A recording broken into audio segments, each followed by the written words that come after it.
الحمد لله نحمده ونستعينه ونستغفره ونؤمن به ونتوكل عليه ونعوذ بالله من شرور أنفسنا ومن سيئات أعمالنا من يهده الله فلا مضل له ومن يضلل فلا هادي له أشهد أن لا إله إلا الله وحده لا شريك له وأشهد أن سيدنا ونبينا ومولانا محمدا عبده ورسوله صلى الله وسلم وبارك على نبينا محمد وعلى آله وصحبه وسلم تسليما كثيرا كثيرا. أما بعد فيقول الله سبحانه وتعالى: أعوذ بالله من الشيطان الرجيم بسم الله الرحمن الرحيم وكيف تأخذونه وقد أفضى بعضكم إلى بعض وأخذن منكم ميثاقا غليظا. وقال الله سبحانه وتعالى: ومن آياته أن خلق لكم من أنفسكم أزواجا لتسكنوا إليها وجعل بينكم مودة ورحمة إن في ذلك لآيات لقوم يتفكرون. صدق الله العظيم. وقال رسول الله صلى الله عليه وسلم: لا يفرق مؤمن مؤمنا إن كره منها خلقا رضي منها آخر أو كما قال عليه الصلاة والسلام. எல்லா புகழும் புகழ்ச்சியும் அகிலத்தை படைத்து பரிபாலிக்கும் ஏகவல்லோ அல்லாஹ் ஜல்ல ஜலாலுஹு உரித்தாகும். ஸலவாத்தும் ஸலாமும் எமது உயிரிலும் மிகிய சய்யிதுனா முஹம்மது ஸல்லல்லாஹு அலைஹி வஸல்லம் அன்னவர்கள் மீதும் அவர்களது குடும்பத்தார்கள், பரிசுத்த மனைவிமார்கள், உத்தம சஹாபாக்கள், தாபிஊன்கள், தபூ தாபிஈன்கள் மற்றும் மூமினான ஆண்கள், பெண்கள் அனைவர்கள் மீதும் என்றென்றும் உண்டாவதாக.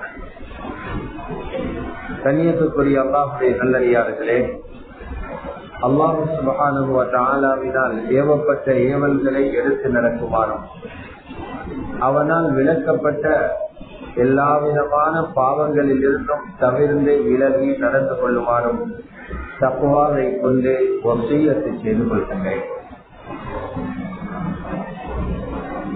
கண்ணியத்துக்குரிய அல்லாஹ்வுடைய நல்லடியார்களே, எமது இஸ்லாம் புனிதமான இந்த மார்க்கம் உலகத்தில் மனிதனுடைய வாழ்க்கையை மேம்படுத்துவதற்காகவும் ஆகிராவுடைய நிரந்தரமான அந்த வாழ்விலே வெற்றியும் சந்தோஷமும் உண்டாகுவதற்காகவும் என்னென்ன விடயங்கள் தேவையோ அவைகள் அனைத்தையும் அடியாறுகளுக்கு போதித்து சொல்லிக் கொண்டே இருக்கிறது. அவ்வாறு சொல்லப்படுகிற அந்த போதனைகளில் மிக முக்கியமான ஒன்றுதான் இஸ்லாம் எப்பொழுதும் முஸ்லிம் சமூகத்தை வடிவமைத்து அழகான முறையில் அவர்களை உருவாக்கி கொடுத்துகின்ற அந்த முஸ்லிம் குடும்பங்களை பாதுகாப்பதில் மிகப்பெரிய கவனம் செலுத்துகிறது. குர்ஆனை நாங்கள் பார்த்தாலும் எந்த ஒரு குடும்பமும் சீரழிந்து சின்னாபின்னப்பட்டு அவைகள் உடைந்து கீழே விழுவதற்கு இஸ்லாம் அனுமதிப்பதில்லை. அதற்கு மாற்றமாக ஒவ்வொரு குடும்பத்தையும் பாதுகாப்பதற்கு என்னென்ன வழிகாட்டல்களை செய்ய முடியுமோ, என்னென்ன விதமான ஏவல்களை அவர்களுக்கு கொடுக்க முடியுமோ, பாதுகாப்பு வழிமுறைகளை சொல்லிக் கொடுக்க முடியுமோ, அந்த முறைகளை எல்லாம் சொல்லி குடும்ப வாழ்க்கையை பாதுகாப்பதற்கு இஸ்லாம் வழிகாட்டுகிறது. அதற்கான அடிப்படையான காரணம் முஸ்லிம் சமூகம் என்பது இந்த குடும்பங்களுக்கு மேல்தான் இருக்கிறது. எப்போது முஸ்லிம்களுடைய குடும்பங்கள் சீராக இருக்குமோ, நல்ல முறையில் அந்த குடும்பங்கள் அமைய பெறுமோ, எப்பொழுது இந்த முஸ்லிம் சமூகம் நல்லதாக இருக்கும். ஆகவே அல்லாஹ்வும் அவருடைய ரசூலும் மிக அழகான முறையில் ஒவ்வொரு முஸ்லிம் குடும்பமும் எப்படி சந்தோஷமாக வாழ வேண்டும், அவர்களுக்கு எதனால் சந்தோஷம் உண்டாகும், அதற்கான வழிகாட்டல்கள் என்ன, அந்த குடும்பங்களில் பிளவு எதனால் உண்டாகும், அதற்குரிய மோசமான விடயங்கள் என்ன என்பதையெல்லாம் குர்ஆனிலும் ஹதீஸிலும் அல்லாஹ்வும் ரசூலும் மிக அழகான முறையில் எங்களுக்கு சொல்லிக் கொடுத்திருக்கிறார்கள். அல்லாஹ்வுடைய நல்லடியார்களே, ஆனால் இன்றைய காலம் ரொம்ப பயங்கரமான ஒரு காலத்துல வாழ்ந்து கொண்டிருக்கிறோம். முஸ்லிம்களிடத்திலும் எப்படியான சிந்தனைகள் தோற்றம் பெற்றிருக்கிறது என்றால், நாம் கைப்பிடித்து உருவாக்கிய எங்களுடைய குடும்பம், இந்த குடும்பத்தை கடைசி வரை பாதுகாக்க வேண்டுமே, கட்டி காக்க வேண்டுமே, இந்த குடும்பத்தின் பொறுப்புதாரி நான் அல்லவா, நான் அல்லாஹ்வுக்கு முன்னால் மிக தெளிவாக ஒப்பந்தம் செய்திருக்கிறேனே, ரப்புடைய அமானிதமாக நான் திருமணம் செய்தேன், இந்த அமானிதம் மறுமை வரை பாதுகாக்கப்பட்டு அந்த ரப்பிடத்தினை கொண்டு போய் ஒப்படைத்து நான் அமானிதத்தை பாதுகாத்தேன் அந்த தியாகத்தில் சொல்ல வேண்டும் என்ற அந்த உணர்வை இல்லாமல் பல பேரும் அவர்களுடைய குடும்பம் இருந்தால் என்ன, இல்லாமல் போனால் என்ன, ஒன்றாக வாழ்ந்தால் என்ன, பிரிந்து சென்றால் என்ன என்ற ஒரு மனோநிலையுடன் வாழுகின்ற ஒரு பயங்கரமான காலத்தை நாம் பார்த்துக் கொண்டிருக்கிறோம். அல்லாஹ்வுடைய நல்லடியார்களே, அல்லாஹ் சுப்ஹானஹு வ தஆலா கணவன் மனைவிக்கிடையிலே ஒரு புதிய குடும்பத்தை உருவாக்குவதற்குரிய ஒரு கட்டாக அந்த கணவனையும் மனைவியும் திருக்கி ஒரு புதிய குடும்பத்தை தோற்றுவிக்கிறார். அந்த இருவருக்கும் இடையிலே செய்யப்படுகின்ற ஒப்பந்தம் அதுதான் நிகாஹுடைய ஒப்பந்தம். அதன் மூலம் ஒவ்வொரு ஊரிலும் ஒரு புதிய குடும்பம் உருவாகிறார்கள். ஊருக்கு ஒரு புதிய குடும்பம், நாட்டுக்கு ஒரு புதிய குடும்பம், முஸ்லிம் சமூகத்துக்கு ஒரு புதிய குடும்பம். இந்த குடும்பங்கள் உருவாகுவது நிகாஹ் என்ற அந்த தொடர்பின் ஊடாகும். இந்த நிகாஹ் என்ற தொடர்பை, நிகாஹ் என்ற கைத்தினால் இருவர்கள் கட்டப்பட்டிருக்கிறார்கள். 2 குடும்பங்கள் கட்டப்பட்டிருக்கிறது. சில நேரம் 2 நாடுகள் கட்டப்பட்டிருக்கிறது. இந்த கயிற்றை அவிழ்த்து விடக்கூடிய செயல்தான் தலாக் என்ற செயல். தலாக்கை இஸ்லாம் ஒரு முக்கியமான நோக்கத்துக்காக அனுமதித்திருக்கிறதே தவிர வருகிற கோபங்களுக்கெல்லாம் பாதிக்கிறதுக்காக தரப்பட்ட ஒன்றல்ல தலாக். இதை ரொம்பவும் நாம் கவனிக்க வேண்டும். அல்லாஹ் தலாக்கை தந்திருப்பது என்று சில வாலிபர்கள் நினைப்பது போல கட்டுப்பாடில்லாத, தன்னை கட்டுப்படுத்த தெரியாத சில கோழைகள் நினைப்பதை போல மனைவியை பயமுறுத்துவதற்காக பாவிக்கிற ஆயுதமுள்ள தலாக். அல்லாஹ் நிறைய பேரை மன்னிக்கணும். வருகிற கோபத்துக்கெல்லாம் எதிரிகள் வாழை தூக்கி மற்றவரை பயமுறுத்துவதை போன்று ஆயுதத்தை காட்டி உன்னை சுட்டு போடுவேன் என்று பயமுறுத்துவதை போன்று மனைவியை பயமுறுத்துவதற்கு உருவிய வாழாக தலாக்கை பயன்படுத்தினார். நீ இப்படி செய்தால் தலாக் சொல்வேன், நீ இதை செய்யாமல் விட்டால் தலாக் சொல்வேன், நீ இப்படி நடந்து வந்தால் தலாக் சொல்வேன், அச்சுறுத்தும் வார்த்தையாக தலாக்கை பாவிக்கிறார்கள். ஆனா இஸ்லாம் அப்படியெல்லாம் பயமுறுத்தல் தலாக்க தந்திருக்கிறது. அதுக்குத்தானா முதுகெலும்புள்ள ஆண்கள கையில் எல்லாம் தலாக்க தந்திருக்கிறான். கோழை போல பயன்படுத்தவா தந்திருக்கிறான். வளைமுறைகளை கொண்டு பயன்படுத்தவா தந்திருக்கிறான். முதலில் உங்கள் ஆழம் சிந்திக்கணும். தலாக்குடைய அதிகாரத்தை பெண்களுடைய கையில் கொடுக்காம ஆண்களுடைய கையில அல்லாஹ் ஏன் தந்திருக்கிறான்? ஒரு அறிஞர் எழுதியிருக்கிறாரே, பெண்கள கையில தலாக்கு கொடுத்திருந்தா சில வீடுகள்ல ஒரு நாளைக்கு 100 தடவை தலாக்கு பிரிப்பாராம். அல்ல ஆண்களை கொடுக்கிறதுக்கு பதிலாக பெண்கள் தலாக் சொல்லுங்க என்ற அதிகாரத்தை பெண்களுக்கு கொடுத்திருந்தா அவனுக்கு வருகிற கோபம், ஆவேசம், கட்டுப்படுத்த முடியாமை, அந்த ரோஷம், இதனால சில வீடுகளுக்குள்ள 100 தடவை தலாக் சொல்லி கணவனை நிறுத்திப்பலாம். இதிலிருந்து புரிஞ்சுக்கோங்க, தலாக்கை அல்லாஹ் தந்திருக்கிறது மற்றவனை அச்சுறுத்துறதுக்காக அல்ல. நீ கட்டுப்பாட்டுடன் நடந்து கொள்ள முடியுமாக கோபத்தை அடைக்க தெரிஞ்சவனால நீ செலவழிக்காத பின் விளைவுகளை யோசித்து முடிவெடுப்பான் என்பதனால குழந்தைகளின் எதிர்காலத்தை சிந்திப்பான் என்பதனால ஆரோக்கியமாக யோசிப்பான் என்பதனால அல்லாஹ் உங்களை நம்பி உங்க கையில தலாக் என்ற அதிகாரத்தை தந்திருக்கிறானே தவிர ஆயுதமாக தூக்குறதுக்கு அல்லாஹ் இந்த தலாக் என்ற வார்த்தையை தரவே இல்லை.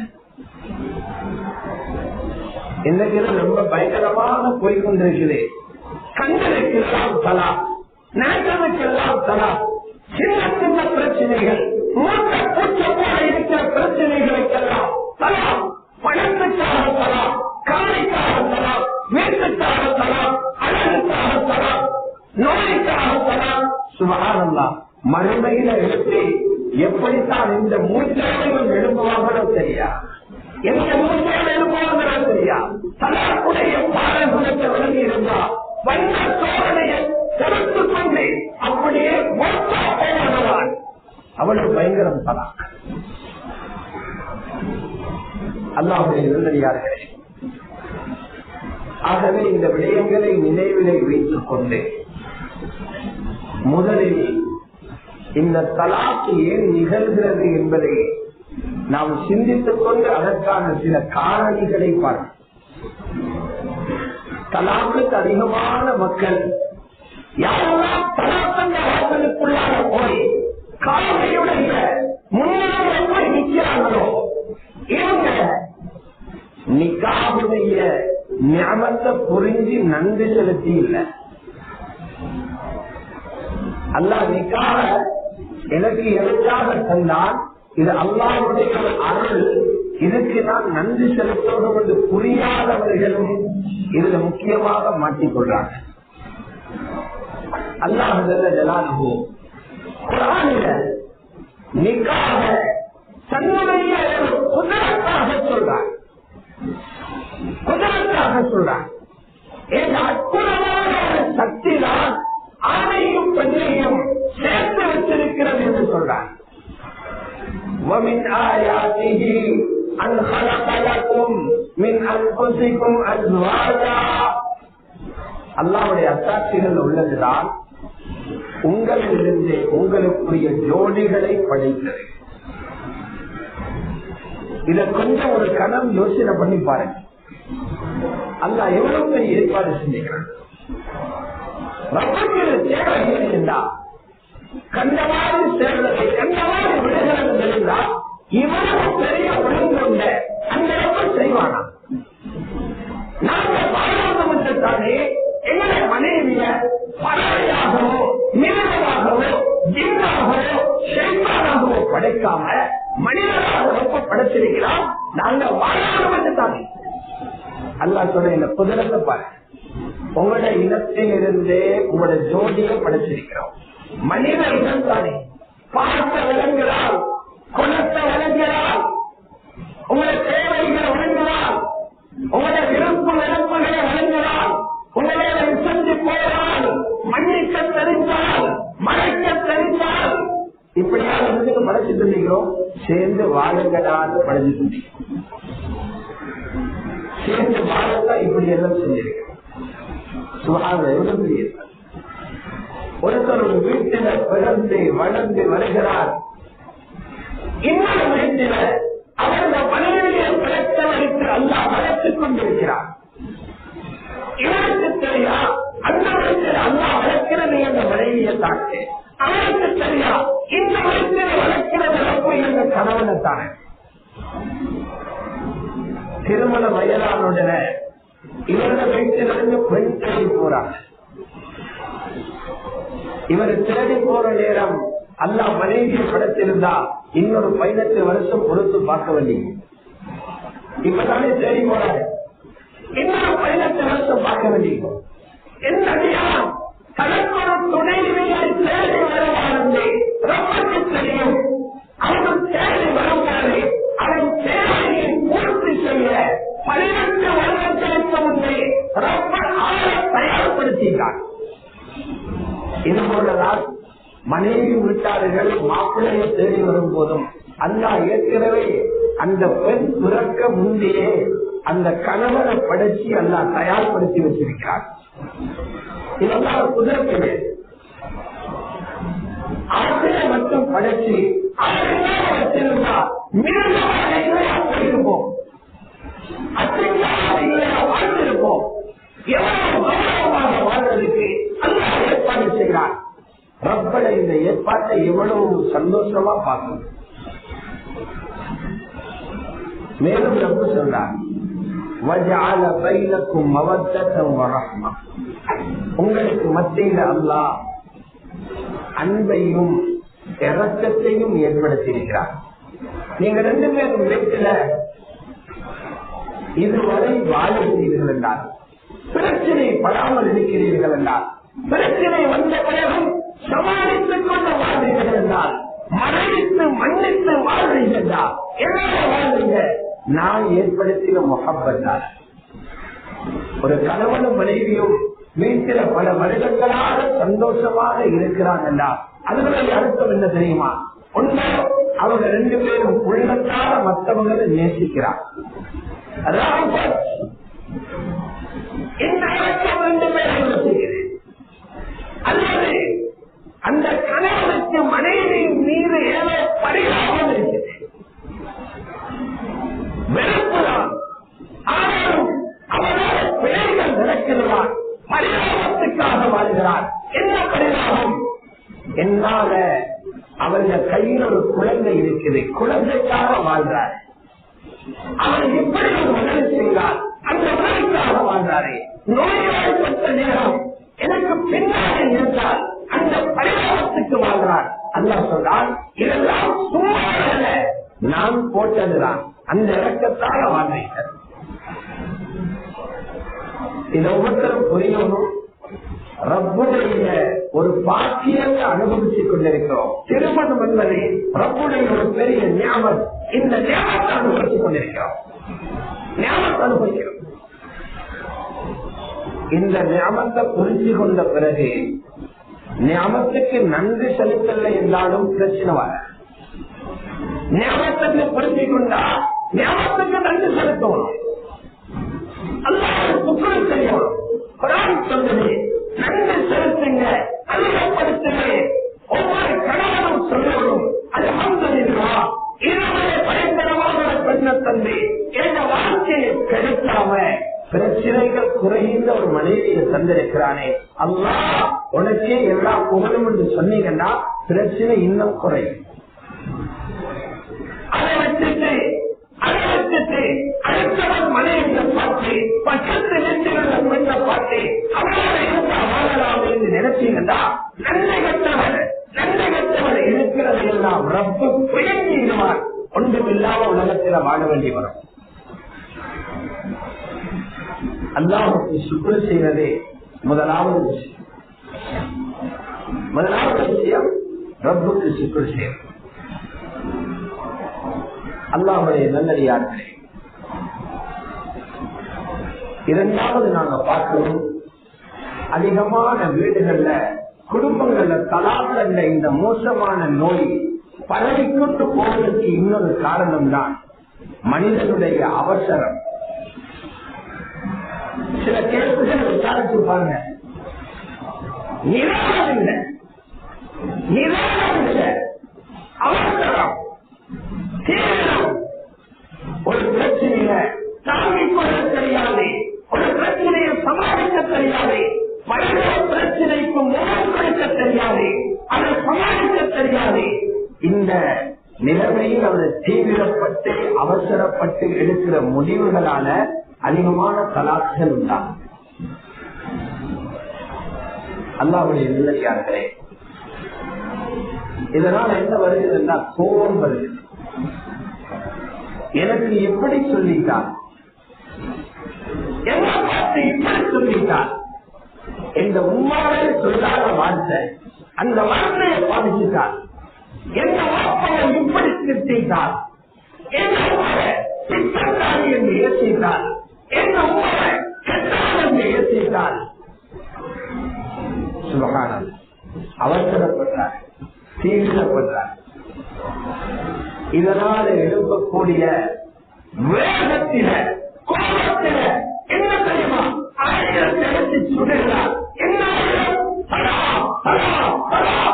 வீசுகிறார், குடும்பம் உடனே சின்னாவிடப்படுகிறேன். பிள்ளைகள் எல்லாம் பாதையில அனாதையா.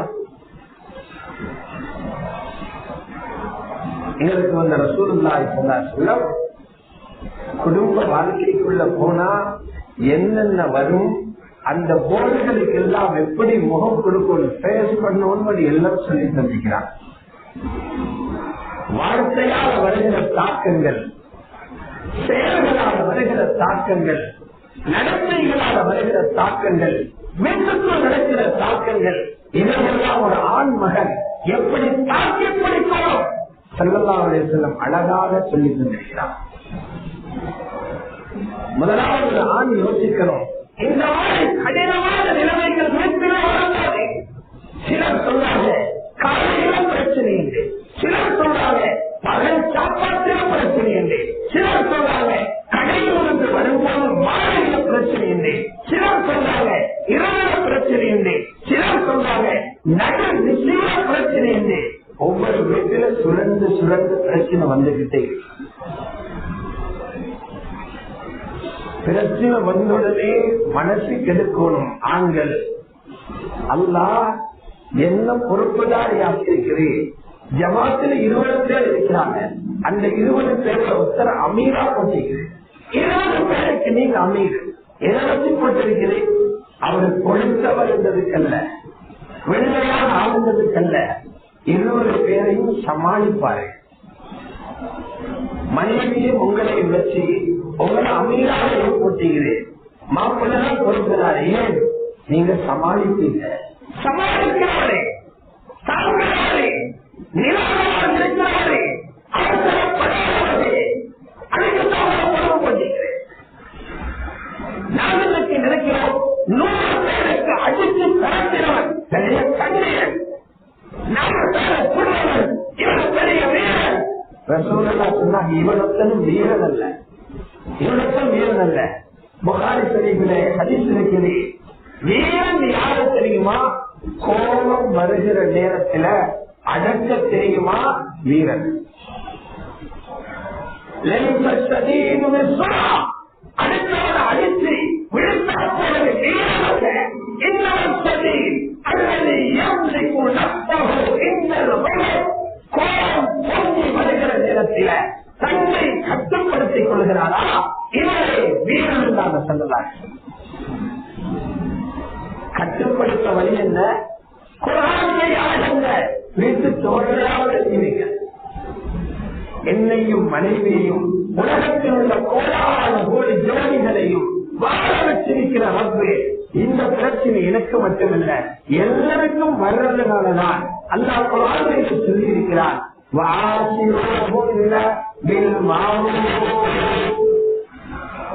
எல்லாருக்கும் சொல்லிக்கிற வசியத்தை பெண்களோட நல்ல முறையில நடந்து போவோம், பெண்களோட நல்ல முறையில நடந்து போவோம். பேசுகிற வார்த்தைகளை மனம் குளிர்ற மாதிரி ஆக்கிக்கோங்க. நீங்கள் செய்த வேலைகளையும் மனசுடையாத மாதிரி செஞ்சுக்கோங்க. இது வாக்க சொல்லி தந்ததல்ல, படைச்ச ரப்பு சொல்லிட்டாங்க. அல்ல சொல்ல நல்லா நடந்துக்கோங்க, நல்லா நடந்துக்கோங்க, நல்லா நடந்துக்கோங்க. யாரும் சொல்லி குடும்ப தலைவர்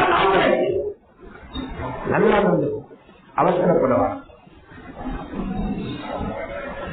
அல்லாஹ்வுடைய நல்லடியார்களே, இதைத்தான் அந்த ரசூலுல்லாஹி ஸல்லல்லாஹு அலைஹி வஸல்லம் ரொம்ப அழகாக படித்து சொன்னார்.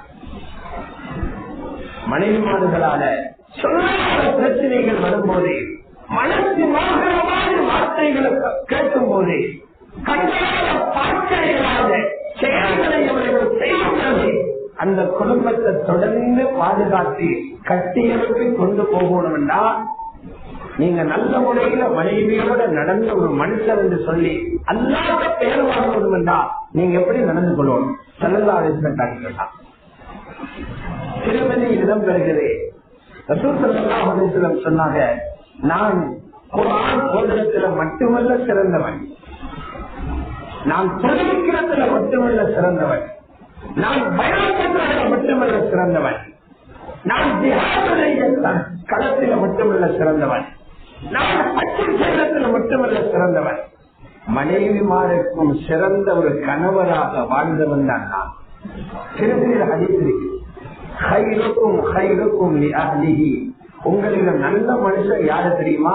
மனைவியில சர்டிபிகேட் வாங்க தருவாமா? அல்ல எந்த குடும்பங்களை கட்டி வச்சிருக்கிறான்னு பாருங்க. உங்களுக்கு சிறந்தவர் மனைவியிடம் சிறந்தவர் தான். எல்லாத்தையும் அழைக்கிறது களவு சொல்லிக்கிறது. பள்ளியில் சொன்னாங்க நல்ல மனுஷன், பார்த்தா சுபான் அந்த தங்க பவுன் அவர்தான் தலைவர். மனிதப்பட்டால் அவரை போல விளக்கமுள்ள உத்தரவு இல்லை. சுபான் தங்கமான பொடியன் சரியா செல்லுமா சொல்லுது. எல்லாரும் பாராட்டட்டும். கூட்டு களவுக்குள்ள வைத்து மறந்த பிறகு எப்படி நடக்கிறாரோ அதை வச்சுதான் அவருக்கு அகலாக்கை அழைக்கும் தராசி வேறு அகலாத்துக்கு மாற்றாக வைக்கப்பட்டு களவுக்குள்ள தோழைக்கு மறையிடணும். மனைவி உறவுகளை மட்டும்தான் அங்க இவரது வாழையும் இவரது பேச்சையும் இவரது நடத்தையும் பார்க்கிறார். அதான் தாய்ஷாவுக்கு கேட்டாங்க, புகாரி ஷரீஃபில் இருக்குது. அதுல தாய்ஷாவுக்கும் ரசூலுல்லாஹ்வுக்கும் இடையில 45 வயசு வித்தியாசம். இன்னைக்கு சொல்றாங்க 10 வயசு வித்தியாசமான சொல்றாங்க. அந்த வயசு வித்தியாசத்துல முடிச்சதும் பிரச்சனை. வயசுல பிரச்சனை ராஜா, நீங்க தான் பிரச்சனை. வயசுல பிரச்சனை, நீங்க பிரச்சனை. பிரச்சனையா நீங்க பிரச்சனை. காட்டுறாங்க, நான் எல்லாரோட வாழ்ந்து காட்டுகிறான். நான் நல்லவங்க, எல்லாரும் நல்லவன். என்னோட 15 வயசு மூப்பான ஹதீஜாவோட வாழ்ந்துக்கிறேன். 45 வயசு இளமையான அதுல தாழ்ச்சாவோட வாழ்ந்துக்கிறேன். இன்னைக்கு கூட கேட்டாலே தாழ்த்துக்கிறோம், காணிவாதியாக கொஞ்சம் கேட்டு வசீல போனோம், ஆக்கிரமிச்சிருவாங்க. யஹூதி பொம்பளை சஃபியா ரலியல்லாஹு அன்ஹாவை நிக்காஹ் செஞ்சு அவங்களோட இரக்கமா வாழ்ந்தாங்க. பிரச்சனை மற்றவங்க நாங்க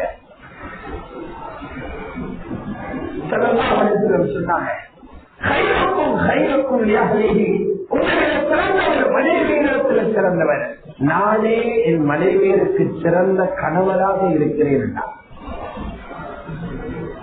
அதுக்கு ஆயிஷாவுக்கு கேட்கிறாங்க, நல்ல குணமுள்ளவன் நல்லா சொல்றானே, உண்மையான தராசில போட்டு பார்ப்போம்.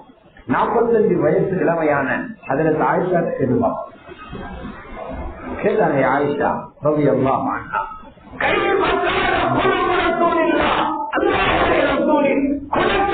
என்ன சொல்றீங்க? முன்னுக்கு வச்சு கேட்கல, அப்படின்னா முகத்தாட்சிக்கு சொல்லி இருப்பா. கேள்விப்பட்டா ஆச்சரியப்படுவாரேன்னு சொல்லியிருப்பா. வபாத்தாட பிறகு கேட்கிறான். அதுல ஆயிஷா சொன்ன பதில் என்ன தெரியுமா? கான ரசூலுல்லாஹ் ஸல்லல்லாஹு அலைஹி வஸல்லம் சஹ்லன் லையினன். என்ற கணவர் ரசூலுல்லாஹ் கொடுங்கோடன் அல்ல, கடினமா நடக்கிறவர் அல்ல, தீவிரவாதி அல்ல, பயங்கரவாதி அல்ல. என்ற கணவர் ரசூலுல்லாஹ் சின்ன புள்ள போல சொத்தான ஆள். அதுல ஆயிஷா கொடுக்கல சர்டிபிகேட். சஹ்லன் லையினன்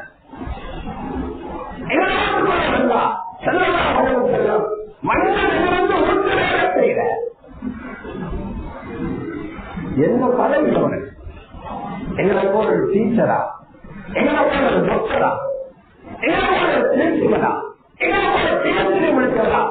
உலகத்தில் உள்ள எல்லா பதவிகளுக்கும் மேலான பதவியை பெற்றவரை ரசூலுல்லாஹ். மனதில் நபிமார்கள் பயந்து நடக்கும் நேரத்தில் அஷ்ஷபாத்துல் உஸ்மானும் உயர்ந்த ஷபாத்துக்கு உரித்தாகும் முறையில் ரசூலுல்லாஹ். ஊரில் வந்தா வேற எதுவும் செய்வார்.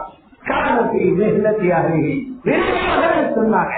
கறியும் வெட்டுவாங்க, மாவும் பிணைவாங்க, மலையை இடிப்பாங்க, தண்ணி கொண்டு வருவாங்க, விளைவு கொண்டு வருவாங்க, ஆற்றிலிருந்து பால் திறப்பாங்க, உடம்பு கிழிந்திருந்தா தரிப்பாங்க, செருப்பையும் தரிப்பாங்க. சுபஹானல்லாஹ். ஆனால் ஓவரா உறவு இல்லை. வாங்க சொன்னா அப்படியே வச்சுட்டு பள்ளிக்கு விட்டுவாங்க. மனைவியில சாட்சி இப்படி ஒரு மைக்க பிடிச்சி எங்க ஒவ்வொரு வீட்டிலையும் கேட்டா என்ன பதில் வரும்?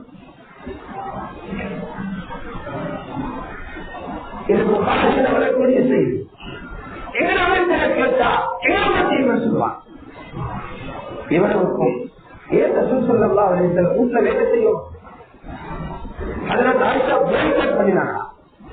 எனக்கு கொண்டிருக்க நீங்க சுத்தி வாருங்க, நீங்க வெளியிலிருந்து வாருங்க, என்ன சண்டையா போட்டா அவனுக்கு பெரிய வீடங்கள் அந்த வீட்டுல வேலை செய்ய 4 கபடி தோன்ற சைடி சுஜூதுக்கு போறதா இருந்தா மனைவியில கால தள்ளிட்டு தான் சுஜூதுக்கு போகணும். அந்த சின்ன வீடு அங்க அவ்வளவு பெரிய வீட்டிலே இல்லை. சில சந்தர்ப்பங்கள் 2 மாதம் அழைப்பட்டாது. அவங்க அழைக்கின்றவர்கள் அல்ல, குடும்பம். அப்படி சிதுமத்தே திறமை இல்லைங்க. என்னது சிதுமத்தின்றாங்க? ஹதீஸுடைய உலமாக்கள் எழுதுறாங்க, அந்த சிதுமத்தால் நான் உன்னோடு இறக்கம் என்ற செய்திய பலமான மனைவிக்கு சொல்லுவோம். மனைவிக்கு தனது அன்பை வெளிப்படுத்தும் இழந்தால் அன்பை வெளிப்படுத்தினார். அவர்களும் அதிகமான பேருடைய தலாக்கத காரணம் நிதானம். அவசரம் இல்லை, அவசரப்படுறாங்க, நிதானம் இல்லை, தேவைப்படுறாங்க, முடிவெடுத்துறாங்க, அமைதியா. அல்லாஹ்வுடைய நல்லடியார்கள் சில பேரும் கோபம் வந்ததும் சந்தேகப்பட்டார். கணவன் மனைவி கிடையில அடிக்கடி வருகிற ஒரு பிரச்சனை தான் சந்தேகப்படுற. எந்த உண்மையோட சந்தேகப்படல, எந்த கூட்டாளிமாரே சந்தேகப்படல, டாக்டர் தந்தைக்கு வாழ்க்கையில் சந்தேகப்பட்டதே இல்லை. இவன் வந்ததிலே இருந்து சந்தேகப்படுறான். அதை உண்மை விட ரசூலுல்லாஹ்வையே அப்படி நினைச்சாங்க இல்லையா? வீட்டில் இருக்கிற நான் நடுவிக்கையில் அதுல ஆயிஷா விழிச்சு பார்க்கிறாங்க. பக்கத்துல இருந்த கணவரை காண, அது எந்த நாளும் அந்த கணவன் வந்து இருக்கிறது இல்ல, கிடைக்கிறது வாரத்தில் ஒரு நாள் தான். அதுல ஆயிஷா இடத்துல திங்கட்கிழமை மட்டும்தான். அல்லாஹ்வுடைய நல்லடியார்கள் மனைவிகள் வீட்டுக்கு போயிருக்கிறாங்களா, அடிமைக்கு போயிருக்கிறாங்களா, எங்கேயும் செலுத்தையோ அடையாளங்களையோ காணல. ஜன்னத்துல் பக்கையில மையவாதியில சத்தம் கேட்கிறேன். போயிட்டு பார்த்தா அங்குள்ள கபராளிகளுக்காக துவா செஞ்சு கொண்டிருக்கிறான். திரும்பி ஓடி வந்தாங்க. அதில் தாய்ச்சாரதி எல்லாம்